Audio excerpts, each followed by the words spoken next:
અ, હું તમને એક વાત કરું કે ડીસાની અંદર આપણે જોઈએ ને તો ઘણા બધા ટાઈપની કંપનીઓ છે, પણ અત્યારે મારા ધ્યાનમાં આવી છે ને એ કંપની કેવી છે? Investment company.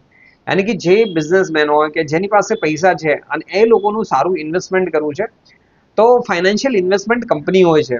તો આવી એક કંપની ચાલે છે ડીસાની અંદર. હવે એ કંપનીને સ્ટાફની જરૂરિયાત છે. હવે તમને થશે કે ભાઈ કેવો સ્ટાફ જોઈએ? તો એમને જોઈએ છે ઓફિસ સ્ટાફ જોઈએ છે. ઓફિસ સ્ટાફની અંદર તમારી પાસે શું નોલેજ હોવું જોઈએ? કારણ કે આના અંદર કોઈ ભાઈ હોય કે બેન હોય, કોઈ પણ એપ્લાય કરી શકે છે. બટ ઇમ્પોર્ટન્ટ વસ્તુ શું છે? તમારી પાસે કમ્યુનિકેશન સ્કિલ સારી હોવી જોઈએ.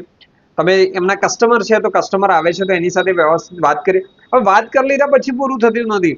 તો એક કસ્ટમર હોય તો એની સાથે વોટ્સએપ પર બી કમ્યુનિકેશન રાખવાનું હોય છે. એમના જે ડોક્યુમેન્ટ્સ આવી ગયા તો ડોક્યુમેન્ટેશન મેન્ટેન કરવાના હોય છે. એમની જે પ્રોડક્ટ્સ હોય કે જે બી પ્લાન લીધો હોય છે તો એના વિશે બી આપણને ઇન્ફોર્મેશન આ બધું રાખવું પડે. કારણ કે આપણે જોબ પર જઈએ છીએ. તો આવું બધું જો ફાઇનાન્સ અને ઇન્વેસ્ટમેન્ટ જેવી કંપનીઓમાં તમે જોબ કરવા માંગતા હોય ને, ભવિષ્યમાં તમારો ગ્રોથ આગળ લેવો છે, સારી કંપનીમાં જવું છે, બેંકોમાં જવું છે, તો આનો એક્સપિરિયન્સ બહુ જ તમને જબરદસ્ત કામ આવી જશે. પણ શરૂઆત તમારે ક્યાંક ને ક્યાંક આ લેવલથી શરૂઆત કરવી પડે. ભલે તમે પછી 12 ભણેલા હોય, અંડર ગ્રેજ્યુએટ હોય, ગ્રેજ્યુએટ હોય, પણ આવી કંપનીમાં તમારે જોબ કરવી હશે ને, તો આ તમારા માટે હું ઓપોર્ચ્યુનિટી લઈને આવ્યો છું. એમનો હું નંબર જ આપી દઉં છું, તમે એમની સાથે વાત કરો, જુઓ, ઇન્ટરવ્યૂ માટે જાઓ.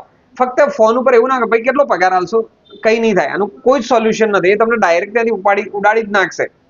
કમસે કમ ઇન્ટરવ્યૂ માટે તમે પૂછો, વાત કરો, અને ઇન્ટરવ્યૂ માટે જગ્યા ઉપર જાઓ. તમે ત્યાંનો માહોલ જો ઇન્ટરવ્યૂમાં શું પૂછે છે એ સમજો તમે. અને જો અનુકૂળ લાગે છે તો જોબ સ્ટાર્ટ કરી દો. અને તમારે જો જોબની જરૂરિયાત ના હોય તો તમારા આજુબાજુમાં એવા ઘણા બધા બહેનો હશે કે જેમને આવા જોબની જરૂરિયાત હશે. તો હું તો તમને એમનો નંબર, એડ્રેસ બધું જ આપી દઉં છું.